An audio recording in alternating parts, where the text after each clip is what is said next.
Hello everyone, অনেক দিন হয়ে গেল কোনো ব্লগ দেওয়া হয় না, তো ভাবলাম আজকে একটা ভিডিও দেব। তার কারণ আমার ভাইয়ের কালকে বিয়ে, আজকে গায়ে হলুদ। তো চলো তোমাদের সাথে গায়ে হলুদের পার্টটা শেয়ার করি। এই নিয়মটাকে আমরা কুলা সাজানো বলি, যেটা অধিবাসীর দিন মানে বিয়ের আগের দিন হয় আর কি।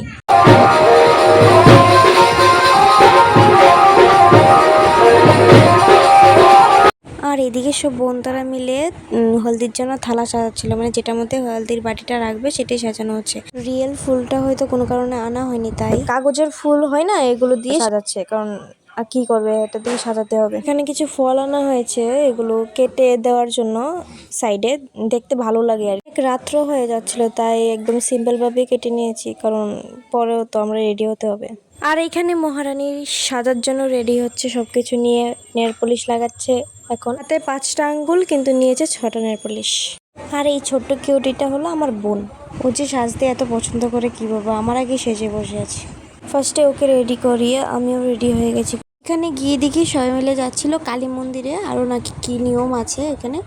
ওইখান থেকে এসেও আবার গেট ধরতে হয়, মানে ওদের এত নিয়ম, আমার মাথা গুলিয়ে যাচ্ছিল এত এত নিয়ম দেখে। ওরা কিভাবে মনে রাখে এতগুলো, আমি জানি না। ঠিক আমি ভিডিও করছি আর ভাবছি যে এত নিয়ম। যাই হোক, এখানে বড়দাও রেডি হয়ে গেছে, সব বৌদি আর কাকিমুনিরা মিলে ফটোশ্যুট করছে। ফটোশ্যুট শেষ করার পর একে একে ওকে হলদি লাগাচ্ছিল। ফার্স্টে জেঠু জেঠিমণি, তারপর দাদা ভাই, আরো অনেকে দিয়েছিল, কিন্তু ক্লিপগুলো নিতে পারিনি।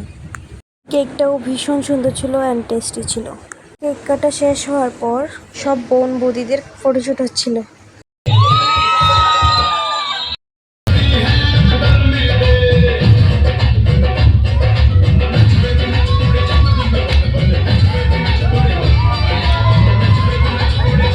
ফটোশ্যুট শেষ করার পর আবারও নাচ, মানে নাচ বদ্ধ হলে চলবে না।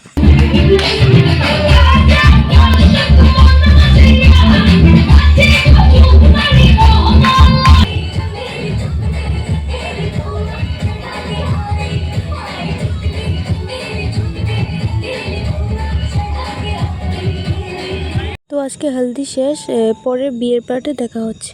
তো আজকে হলো বিয়ে, আর আমরা যাচ্ছি জল ভরার জন্য। অনেকটাই লেট হয়ে গেছে, তাই আমাদেরকে ফেলে চলে গেছে ওরা। এখানে আবারও একটা কালী মন্দিরে কিছু নিয়ম কানুন সেরে চলে যাচ্ছিলাম জল ভরার জন্য। একটু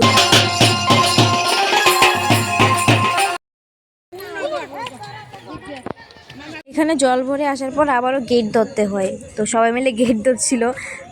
জল ভরার সব কাজ দেখে আমরা চলে গেছিলাম বরযাত্রীর জন্য রেডি হতে। তো ফার্স্টে আমার বোন রেডি হয়েছে, তারপর আমাকে রেডি করে দিয়েছে, কারণ আমি একা একা পারছিলাম না। এখন হলো বরযাত্রী যাওয়ার পালা, তো সবাই বের হচ্ছে, সাথে বরদাও বের হয়ে যাচ্ছে।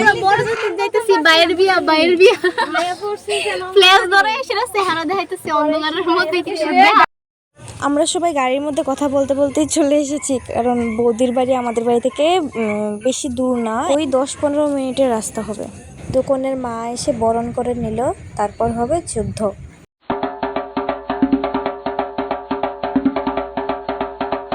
তারপরে এই যুদ্ধ শেষ করে বৌদির সাথে দেখা করে চলে গিয়েছিলাম মিষ্টি খেতে।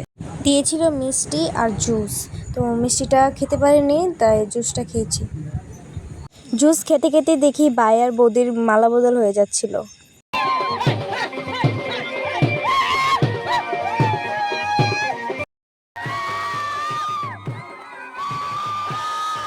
মালা বদল করার টাইমে দাদার জুতোগুলো লুকিয়ে রেখেছিল ওর শালিরা, তারপর আমরাও বৌদির জুতোগুলো নিয়ে চলে এসেছি। আর জুতো রাখার জায়গা হলো এটা।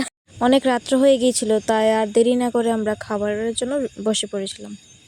খাওয়া দাওয়া শেষ করে এখন হলো বাড়ি যাওয়ার পালা। তো চলো, বিয়ে আর হলদির ব্লগটা এখানেই শেষ করছি। নেক্সট বৌভাতের ব্লগে আবার দেখা হবে। Tata tata.